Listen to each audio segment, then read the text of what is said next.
what does that classroom look like? What does that classroom feel like?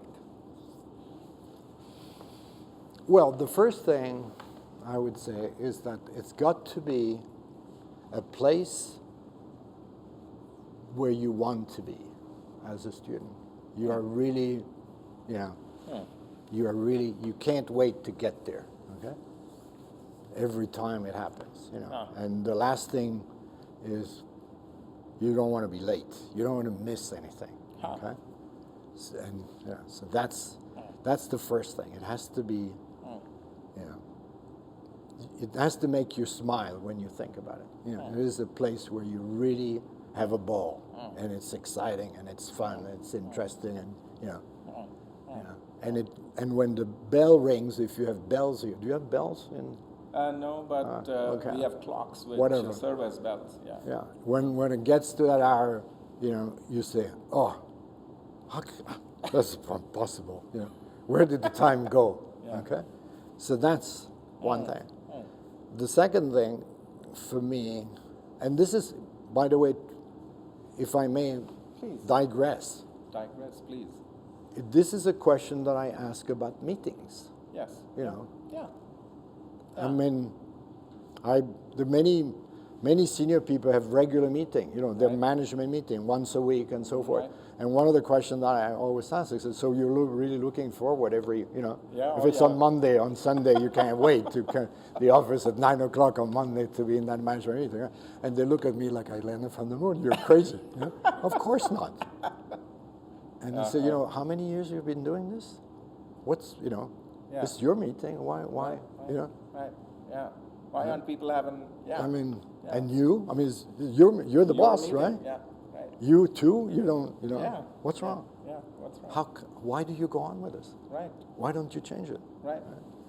And now we're back to liberating structures. Yeah. One of the reasons why people don't change is because, first of all, they were educated in lousy meetings, so this is the norm. This is what they've learned. Yeah. So they learn. And secondly, they don't know how to do it. Yeah. So they would like to. Those that would like to change it don't really know. They haven't learned things like liberating structures and methods and processes to turn this into something that is really enjoyable and productive at the same time. Yeah. So, classroom, back to the classroom. Yeah. So, if I may dare say this to you, please. Not to you personally, but to anyone. I think that the job description there is the same. I think that to me, that classroom should be a place where the professor is a resource. He's a contributor. He's not a teacher who is sort of pushing stuff down, but somebody who is available for the students. Okay? So that's one thing.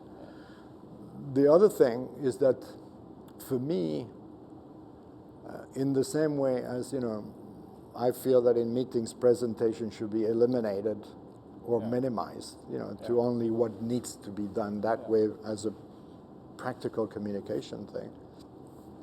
I feel the same way about the classroom, that the classroom should be a place where one only does those things that require being physically together in the same room. Yeah. So that one really takes full advantage of the fact that one is together in the same room. Yeah. And that therefore a whole bunch of interactions become possible that would be impossible or very clumsy if one were to try to do it in any other way. Yeah. Okay? Yeah. And so there's no need to be in the same classroom to listen to somebody giving a lecture. Yeah. I mean, that doesn't require being. Yeah. Not those days, in the days of the Greeks, yes, but not today. Okay? And so what the classroom, to me, should be a place of interaction where the group, together with the professor, are doing things that are contributing to learning whatever it is that the subject is about. Okay, and there's a lot of the learning then is in the form of learning from each other, or discovering together, co-creating together, material or whatever, and and so the professor becomes more of a facilitator, a designer, a participant, a resources, and many of those roles can in fact be shared. Yeah. So sometimes they are not shared, but sometimes they are shared. You know, even the facilitator role, if the students have learned how to facilitate some of this work, Right. there's no reason why they can't participate or contribute Sure. or take over. You know, and same thing about the design and that sort of thing. So that to me would make the class, you know, it's a class where it's like a jazz players, you know. The class is the musicians come together and they're going to play together, you know, and something beautiful will come out of there, you know. Now, can you completely eliminate the lecture or that kind of thing? I think it depends on the course. Sure. But also, I don't see that this needs to be, in this day and age, in the classroom. Yeah. On the other hand, the questions Right. belong in the classroom. Right. You know, the discussion, the Yeah. you know, the making sense, Right.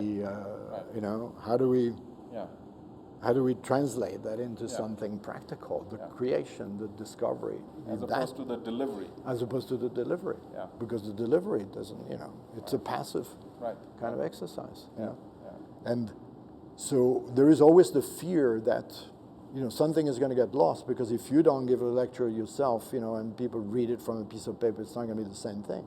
That's why you need to be able to ask questions. Yeah. But even those questions, you can structure it. You know, back to my example of the president asking, are there any questions? All right. You know, you can create questions that way, but you can create questions that come out of working together first, you know, and discussing together and, you know, creating much more of a peer-to-peer process, you know. So that's, and anything along the way. And the final aspect to me is that in the same way that I believe that in an organization people have to be included, Yeah. I think the students have to be included Yeah. in working together with the professor to make that class Yeah. a good place to be. Yeah.